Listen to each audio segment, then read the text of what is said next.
예, 오늘 본문은 에베소서의 말씀입니다. 우리가 그 렉셔너리에 따라서 1년 동안 정해진 본문에 따라 하나님의 말씀을 듣습니다. 그래서 오늘은 이 에베소서 본문 1장 3절에서 14절까지의 말씀이 되겠습니다. 바울이 에베소에서 사역을 하였는데 그 에베소의 위치는 오늘날 터키와 그리스 사이에 바다를 사이에 두고 고린도와 마주보는 그 지역에 에베소가 위치해 있습니다. 그 에베소에서 사도 바울이 2년 동안 사역을 했는데 그때에 사도 바울이 두란노라는 곳에서 2년 동안 제자들을 가르치고 하나님의 말씀을 전하고 또 거기서 텐트 만드는 일을 같이 하면서 낮에는 일을 하고 또 밤에는 가르치고 낮에도 시간이 되면 가르치고 또 낮에 직장에서 텐트를 만들고 텐트를 팔고 재료를 구입하고 그런 일을 하면서 만나는 사람들에게 또 하나님의 말씀을 전하는 그런 일도 하면서 목회도 하면서 사람들을 상담도 하면서 돌보면서 아픈 사람도 고쳐주면서 병든 자도 고쳐주면서 또 귀신 들린 사람들도 고쳐주면서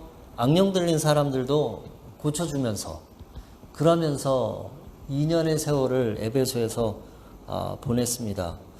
그때에 에베소에서 일어났던 역사가 얼마나 큰 것이었는지 사도 바울이 쓰던 손수건을 아픈 환자의 몸에 덮으면 아픈 사람의 병이 낫는 그런 일도 있고 사도 바울이 악령 들린 사람, 귀신 들린 사람을 쫓아내는 것을 보고 유대인의 한 제사장의 아들들이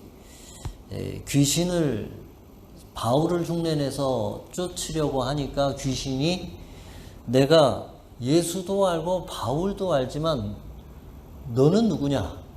이런 일도 있었고요. 또 바울의 역사가 얼마나 컸는지 그 가르침의 힘이 컸는지 점을 치던 사람들이 그 점 보는 책들을 다 긁어 모아서 점 보는 일을 그만두고 불에 태웠죠. 그 당시에 책은 아주 비싼 물건이었습니다. 아주 비싼 물건이었습니다. 그 책을 다 태웠다고 하는 것은 그들이 그들의 생계의 수단 그것을 다 버리고 포기하고 100% 바울이 전하는 그 예수님을 의지해서 자기들의 생업까지 바꾸면서 살겠다고 하는 그런 결심을 한 것으로 보여집니다. 게다가 사람들이 우상을 섬기던 것을 그만두고 예수님을 섬기게 되니까 아르테미스 신상 판매, 제작 이런 것들의 수요가 줄고 그러하니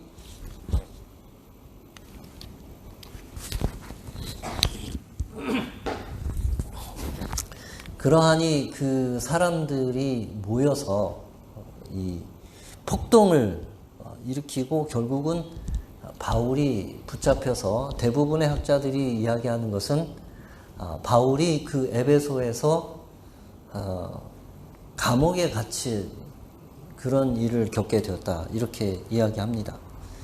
그 에베소 교회에 보낸 편지의 첫머리가 오늘 본문이 되겠습니다. 그 본문은 이렇게 시작합니다. 찬송하리로다 하나님 곧 우리 주 예수 그리스도의 아버지께서 그리스도 안에서 하늘에 속한 모든 신령한 복으로 우리에게 복 주시되 그 찬송하리로다 영어 성경은 이렇게 시작합니다. Blessed be the God and Father of our Lord Jesus Christ. 이 축복문이죠. 유대인들에게 굉장히 익숙한 축복문과 축복 기도의 형태가 되겠습니다. 감사합니다.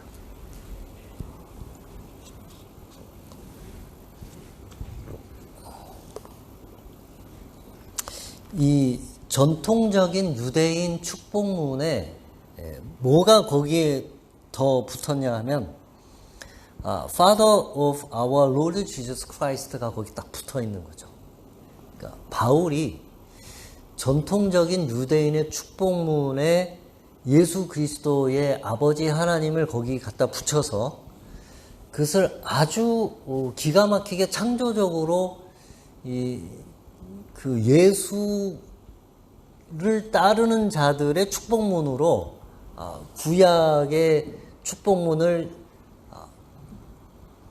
바꿔서 이렇게 부른 것이죠. 고린도 후서에도 보면 바울이 즐겨 사용하는 방식입니다. 에베소서 1장 3절에도 찬송하리로다 하나님 곧 우리 주 예수 그리스도의 아버지께서 이렇게 시작하고 고린도 후서 1장 3절도 찬송하리로다 그는 우리 주 예수 그리스도의 하나님이시요 이렇게 시작합니다. 바울만 그렇게 사용하는 것이 아니라 베드로도 그렇게 사용합니다.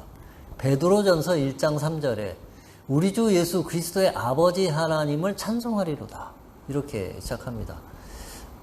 이것은 1세기 초대교회, 1세기 그리스도인들, 1세기 신앙인들이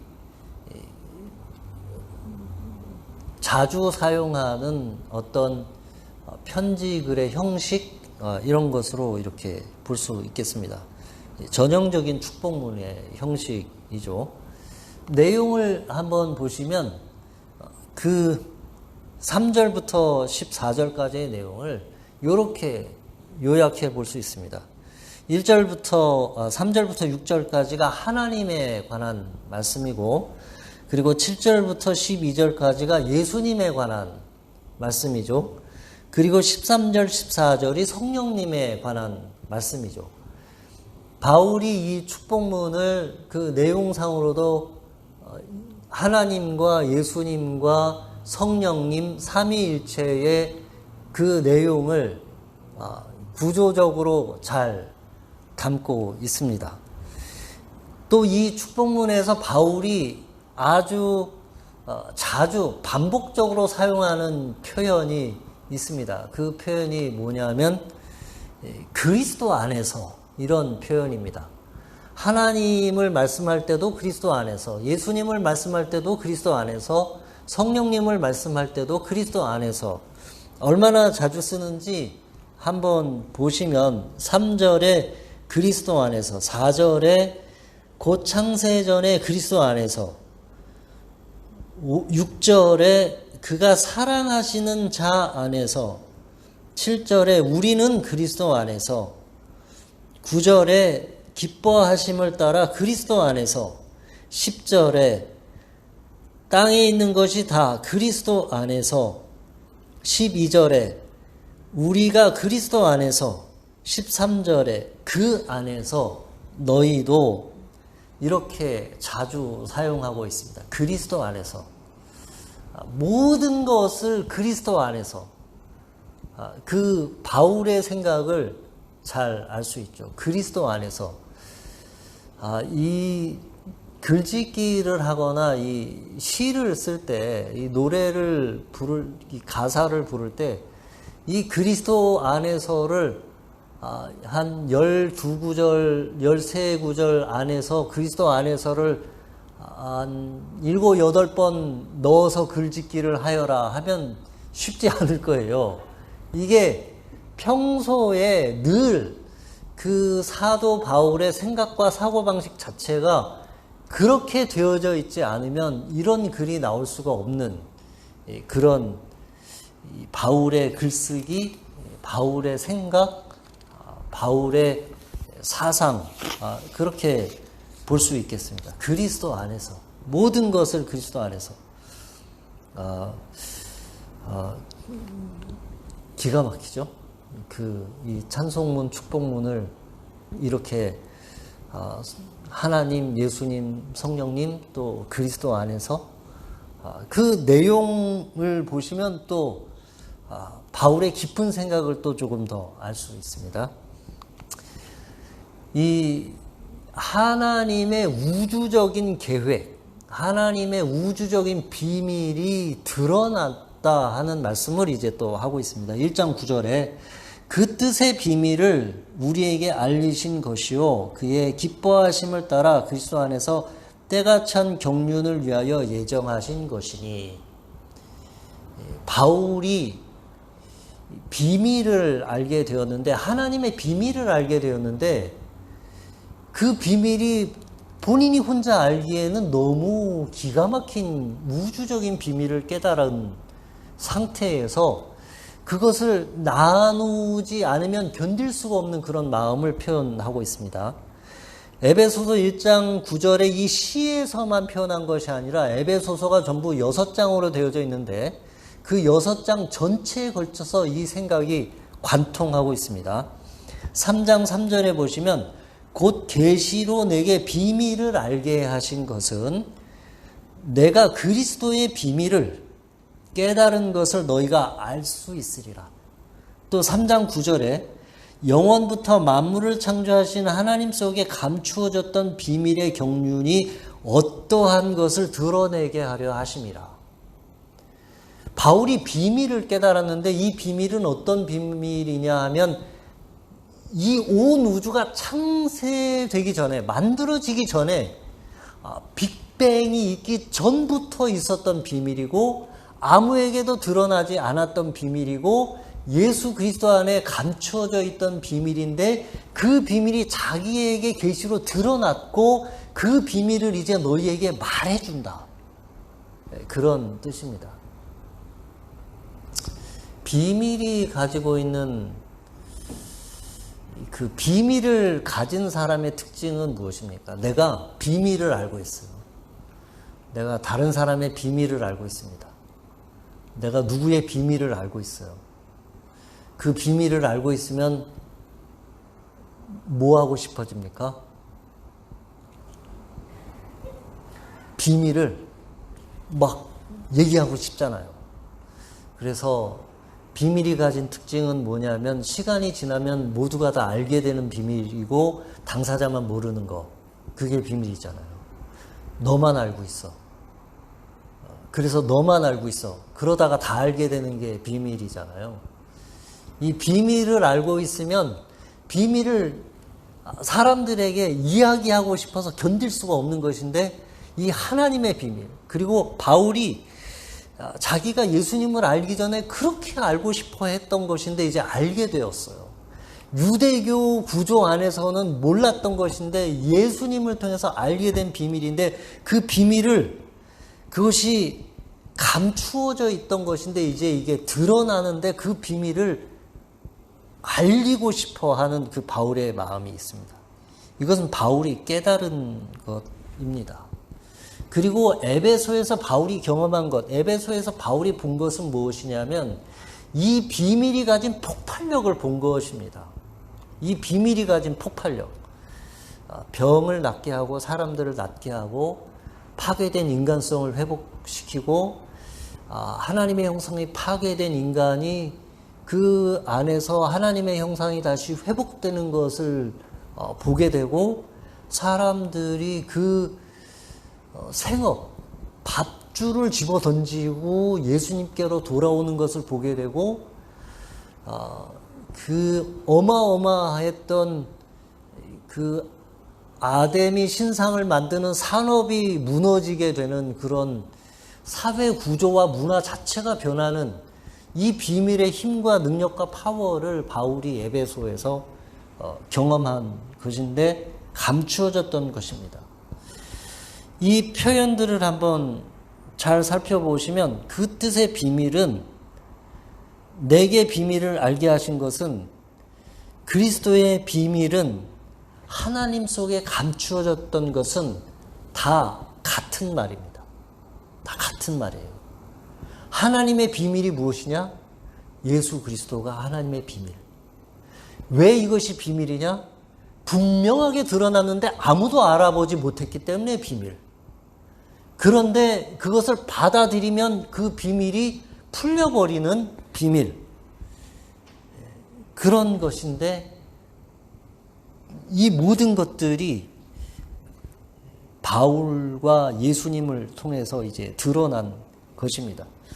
두 번째로 이 시에서, 이 노래에서, 축복문에서 바울이 아주 반복해서 강조하고 있는, 계속해서 반복해서 사용하는 단어가 있습니다. 그것이 무엇이냐면 은혜라고 하는 단어입니다. 은혜.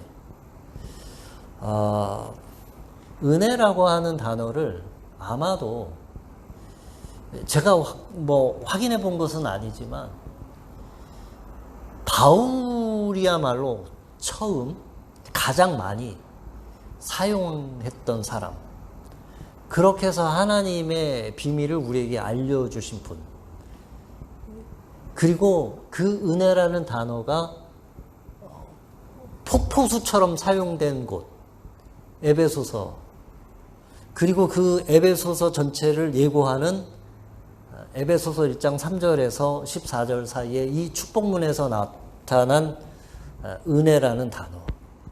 2장 5절입니다. 허물로 죽은 우리를 그리스도와 함께 살리시고 너희를 은혜로 구원받은 것이라. 7절. 이는 그리스도 예수 안에서 우리에게 자비하심으로써 그 은혜의 지극히 풍성함을. 8절. 그 은혜에 의하여 믿음으로 너희에게서 난 것이 하나님의 선물이다. 오늘 이 짧은 이 구절 안에서 이 은혜라는 단어와 그 은혜의 풍성함을 여러 차례에 걸쳐서 사용했습니다. 근데 이 노래에서뿐만이 아니라 이 에베소서 1장에서 6장 사이에 또 다른 곳에서 수도 없이 많이 반복하여 이 은혜라는 단어를 사용합니다. 3장 2절에 그 은혜의 경륜을 이렇게 사용하죠.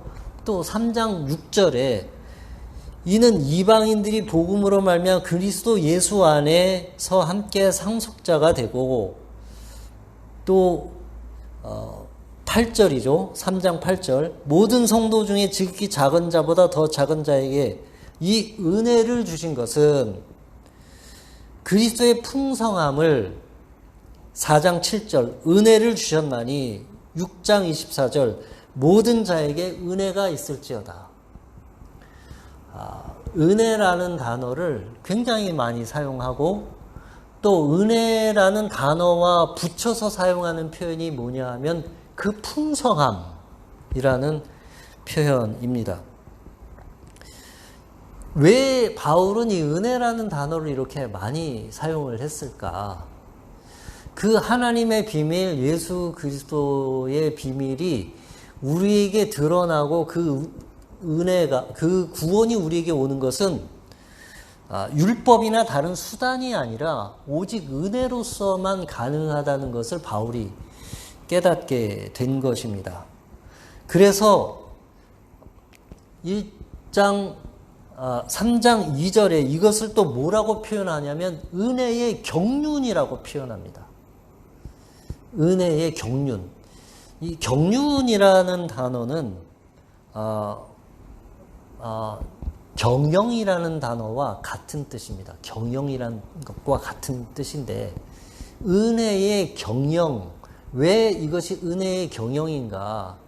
하나님께서 이 구원이 우리에게, 인간들에게 실현되게 하기 위해서는 인간 자체 안에 그것을 수행해낼 만한 힘이 없다는 것을, 능력이 없다는 것을 하나님이 아시고, 하나님 편에서 주도적으로 이루시는 일이기 때문에 이것이 은혜의 경륜이다, 이런 표현을 바울이 사용하게 되었습니다. 이 하나님의 은혜의 경륜이 가장 크게 확대되고 있는 것이 어떤 것이냐면 이방인들에게까지 이 은혜가 확장된다고 하는 것입니다. 3장 6절이죠. 이는 이방인들이 복음으로 말미암아 그리스도 예수 안에서 함께 상속자가 된다는 말씀입니다. 그것이 은혜로 또 선물로 거저 주시는 것으로 되어진다. 측량할 수 없는 그리스도의 풍성함을 이방인들에게 주려고 하시는 은혜. 그리고 그것이 하나님의 경영이다. 하나님의 아이디어, 하나님의 매니지먼트, 이렇게 볼 수 있습니다. 세 번째로 이제 바울이 우리에게 말씀하는 성령에 관한 말씀인데, 여기에 아주 재미있는 표현이 있습니다. 그것은 뭐냐면 성령으로 인치심을 받았다 하는 표현입니다. 성령으로 인치심을 받았다. 13절입니다. 그 안에서 너희도 진리의 말씀 곧 너희의 구원의 복음을 듣고 그 안에서 또한 믿어 약속의 성령으로 인치심을 받았으니. 14절 이는 우리의 기업의 보증이 되사. 성령으로 인치심을 받은 것이 우리에게 보증이 되었다. 개런티가 되었다. 그런 뜻입니다. 그 성령에 관한 말씀을 또 이 에베소서 전체를 통해서 계속해서 말씀하시는데 4장 3절에 평안에 매는 줄로 성령의 하나 되게 하신 것, 30절에 성령을 근심하게 하지 말라. 또 한 번 인치심이라는 단어를 사용하시는데 그 안에서 너희가 구원의 날까지 인치심을 받았느니라. 5장 18절 성령으로 충만함을 받으라. 6장 17절 성령의 검. 6장 18절 성령 안에서 기도하고. 그 에베소서가 1장에서 6장까지 6장의 편지인데 그 안에 바울이 얼마나 그 글쓰기를 할 때 그 머릿속에 이 글쓰기가 얼마나 조직적인지 라는 단어가 계속해서 하나님의 비밀이라는 것이 계속해서 반복되고 또 성령님이 계속해서 반복되는 이 글쓰기 자체 안에 성부, 성자, 성령, 하나님, 예수님, 성령님이 같이 이렇게 되어져 있는데 이것을 쭉 다 긁어서 종합을 해보면 이렇게 됩니다. 하나님의 경륜, 예수님의 은혜, 성령님의 인치심과 충만함, 이렇게 세 가지로 이렇게 묶어서 낼 수 있습니다. 기가 막히죠. 하나님의 경륜, 예수님의 은혜, 성령님의 인치심과 충만하심. 여기 성령님의 인치심을 한번 또 보시면 이 성령님의 인치심, 인을 치다, 이게 이제 그 인장을 찍다, 도장을 찍다, 이런 뜻이 되겠습니다. 이 편지를 쓰고 나서 편지를 뜯어보지 못하도록 그 진흙이나 이런 걸 붙이고 거기다 이제 도장을 딱 찍어서 뜯어보지 못하게 하는 거죠. 아니면 편지를 쓰고 나서 거기에 이제 우표를 붙여서 보내는 거죠. 편지를 쓰든 어떤 일을 하든 제품을 만들든 이 제품이 확실하다, 보증한다, 이런 뜻이 되겠고, 말하자면 이 계약 관계에서 주로 사용하는 단어가 되겠습니다. 이 계약이 성립되었다, 이것으로 계약이 완결되었다, 혹은 이 제품을 보장한다, 혹은 이것은 나의 것이다, 그런 뜻입니다. 하나님의 경륜과 예수님의 은혜로 우리가 구원에 들었을 때에 그것이 완결되었음을, 그것이 온전하게 되었음을, 그것이 더 이상 흔들리지 않음을 확증해주는 그런 것이 성령님의 인치심이 되겠습니다. 예수님을 믿고 하는데 불안할 수 있습니다. 구원이 불안할 수 있습니다. 혹은 하나님은 믿고 예수님을 신뢰하지만 나 자신은 신뢰할 수 없을 때도 있습니다. 내가 나 스스로를 보았을 때에 불안할 수 있습니다. 하나님은 신뢰할 수 있고 믿을 수 있는 분이고 하나님은 변치 않는 분이시지만 내가 나 자신을 봤을 때 내 자신을 못 믿겠는 마음이 있을 수 있습니다. 왜냐하면 나는 내 자신을 너무 잘 알기 때문에. 그래서 하나님이 성령으로 인을 쳐주십니다. 너 자신은 믿을 수 없을지언정 그러나 내가 성령으로 너를 인을 쳤으니 너는 흔들리지 않을 것이다. 너는 네 스스로 생각하기에 부족하게 느낄 수 있고 네 스스로 생각하기에 구원을 온전하게 이루기에 부족하다 느낄 수 있을지 모르지만 그렇지 않다. 내가 보증한다. 이렇게 하는 것입니다. 그 구원에 관한 보증을 내 안에서 내가 가진 확증과 확신으로 갖는 것이 아니라 하나님이 외부적으로 주시는 그런 보증과 확증, 이것이 바로 성령으로 인을 쳤다 하는 그런 표현이 되겠습니다. 우리를 너무 잘 아시는 하나님의 말하자면 워런티죠. 하나님의 보증, 하나님의 개런티죠. 나는 불안정하고 나 스스로 보기에는 부족하고 내가 이 믿음을 온전하게 이루거나 완성할 수 없을 것 같지만 걱정하지 말아라. 염려하지 말아라. 두려워하지 말아라.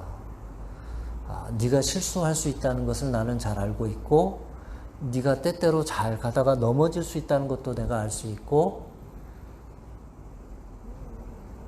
네가 그렇다는 것을 내가 잘 알기 때문에 성령으로 인치시며 성령으로 내가 보증을 한다. 그러하니 언제든지 주님께로 돌아오고 언제든지 하나님을 의지하고 언제든지 나를 믿어라. 내가 너를 끝까지 놓지 않고 인도할 것이다. 그런 하나님의 보증이죠. 이 에베소서 1장 3절에서 14절 이 축복의 노래, 이 축복의 기도문, 이 축복문 안에서 바울이 우리에게 전달하는 이 신앙과 믿음의 깊은 진리, 기독교 신앙의 그 거의 A부터 Z까지를 다 담고 있는 이 말씀 가운데서 특별히 우리의 마음에 부딪히는 말씀은 1장 5절에 그 기쁘신 뜻대로 우리를 예정하사 예수 그리스도로 말미암아 자기의 아들들이 되게 하셨으니 하는 말씀과 7절에 우리는 그리스도 안에서 그의 은혜의 풍성함을 따라 그의 피로 말미암아 속량 곧 죄의 사함을 받았다고 하는 말씀입니다. 에베소서는 뭐랄까요? 아마도 우리의 신앙과 믿음, 또 우리가 믿는 하나님, 예수님, 성령님, 이 모든 것을 하나의 어떤 완결편으로 우리에게 전해주고 있습니다. 이 하나님의 은혜의 그 풍성하심, 그 결과로 우리가 하나님의 자녀가 된 것, 우리가 하나님의 자녀가 됐다고 하는 것은 또 성령님이 하나님의 자녀로 우리에게 인치셨다는 말씀과 같은 말씀인 듯 합니다. 한국 드라마, 한국 사극에 나오는 전형적인 구조가 어떤 것이냐 하면 높은 대감집 또는 정승집에 아들이 있고 서자가 있는데 혹은 그 노비나 이렇게 통해서 낳은 아들이 있는데 자식들이 있는데 그 갈등이 어디서 생기냐면 늘 그 본자식은 애가 변변치 못하고 그 본자식이 아닌 아이가 똑똑한 게 늘 이 그 드라마의 구조상의 문제인데 그 드라마가 절정으로 치달을 때 그 항상 주제가 뭐냐면 얘를 아들로 양자로 받을 거냐 말 거냐 뭐 이런 데서 여러 가지 이야기들이 나오는 것인데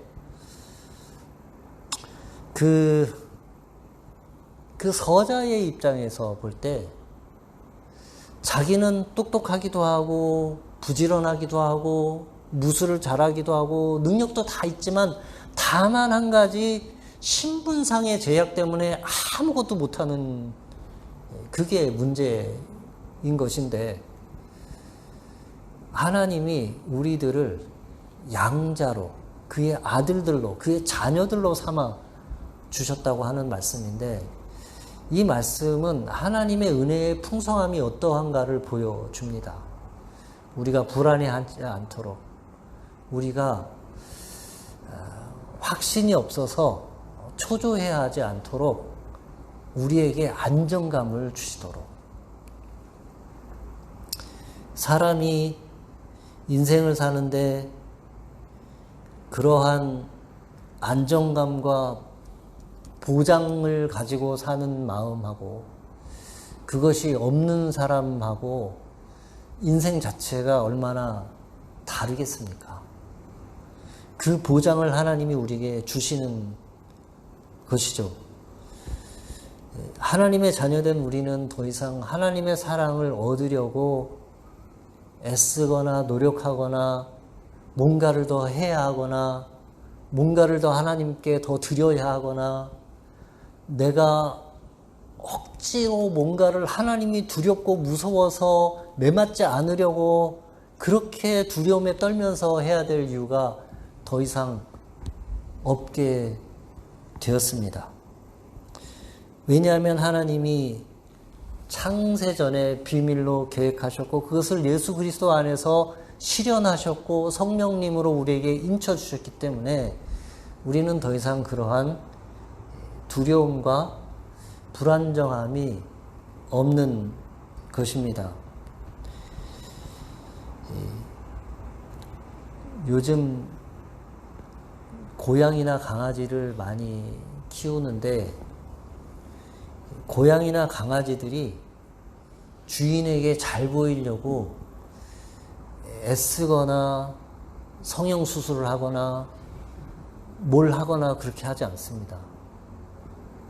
걔네들은 심지어 씻기를 싫어해요. 그런데도 주인이 좋아합니다. 왜 좋아합니까? 이유가 없어요. 심지어는 못난 애들은 또 못났다고 또 좋아해요. 못났는데 그 못난 모양이 또 좋은 거예요. 주인 입장에서는. 우리가 하나님께 나아갈 때 우리가 하나님 앞에서 더 나를 바꾸고 더 나를 만들고 더 나를 어떻게 하고 할 이유가 전혀 없습니다. 하나님은 이미 작정하셨기 때문에 이미 우리의 있는 모습 그대로 지금 이대로 우리를 받으시고 좋아하시고 기뻐하시기 때문에 다만 이런 것은 있습니다. 고양이와 강아지가 주인을 기뻐하고 사랑하고 주인을 반가워하고 꼬리를 흔들고 주인만 보면 막 핥아대고 그러면 주인도 너무너무 기뻐합니다. 이와 같은 하나님과 우리의 이런 관계적인 의미에서의 깊이 이런 것들이 우리 안에 넘치게 되면 좋겠습니다. 기도하겠습니다. 사랑이 많으신 하나님 아버지, 이 크신 사랑을 우리에게 은혜로 거저 주셨으니 감사합니다. 하나님, 우리는 이 은혜 안에 있으니 두렵지 않고 불안하지 않습니다.